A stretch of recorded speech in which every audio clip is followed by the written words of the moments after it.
Hi, hi, hi, hi, hi. Hi, I'm Isaac, and let me tell you about the invention of the future. Do you like eating? Do you like being lazy? Do you want to be able to eat without ever moving your hands again? Well, now you can with the Automatic Human Food Trough. The Automatic Human Food Trough, also known as the AFT, the Automatic Human Food Trough, also known as the AFT, can make it so you can eat on the home with you can eat at home on the phone or in the go. You can eat without your hands, okay? You can eat without your hands, okay.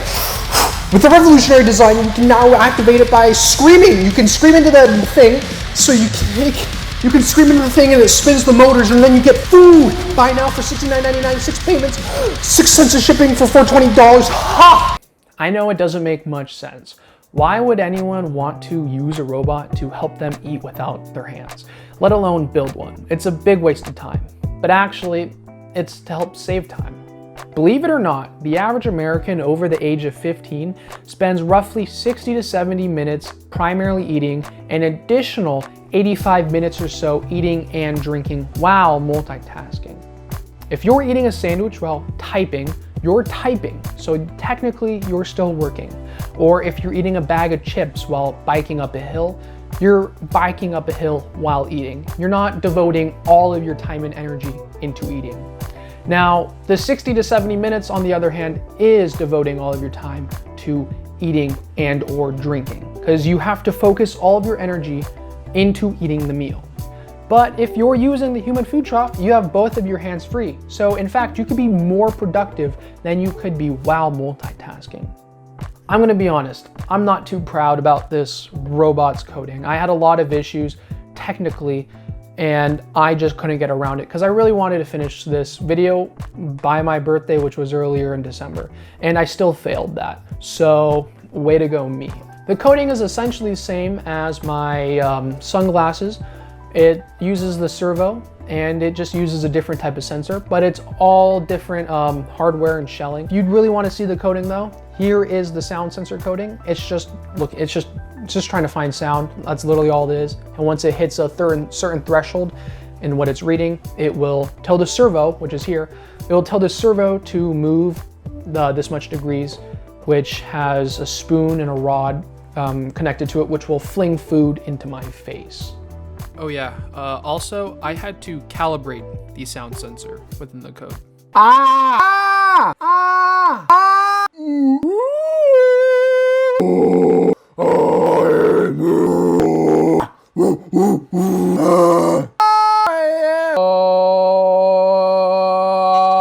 One second. I'm gonna yell really loud, but I'm okay? Don't worry about it.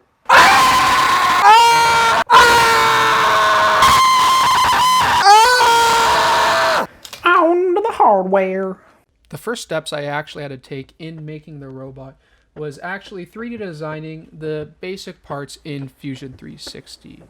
The first part I actually made was the main body to the Human Food Trough, not the extension you see, just the main body. I designed that in about 5 to 10 minutes. It was pretty simple. I had to take some measurements and get some good references, but it was pretty easy.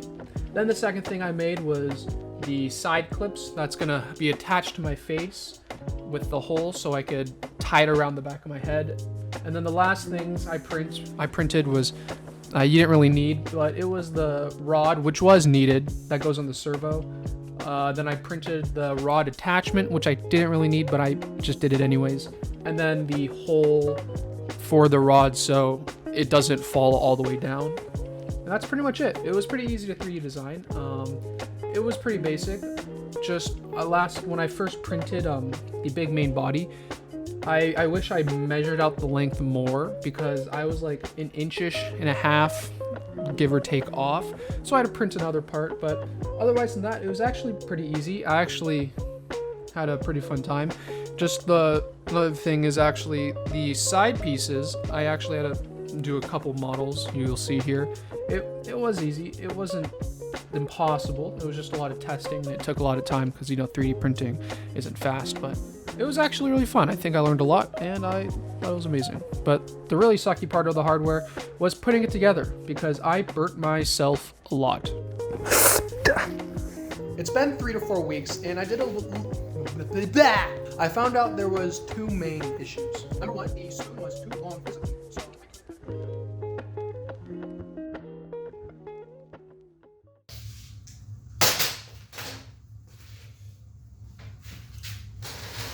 Step 1 to using the Automatic Human Food Trough. Get your 9-volt battery with the adapter thingy-madongle. You gotta give it some life. Step 2 is you put on the Automatic Human Food Trough. Ow. Ow. You gotta do the next important thing. We have to get our A to Z's tomato soup, and we gotta fill her up. Oh, I should have done it the other way first. Uh-oh. You open up the soup and you smell it to make sure that it is good to eat. Yum! Okay, you pour it in.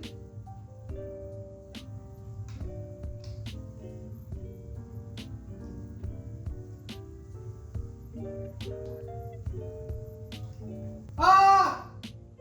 Oh no. Oh no. It's too thick. Okay? It's on. Ah! Ah! Oh god, it broke.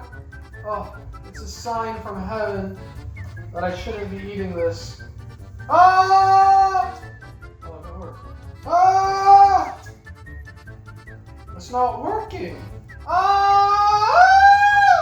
Ah! It's not working. It's too thick. Feed me! Feed! Ah! Ah! Food! Food! Food! Food! Ah!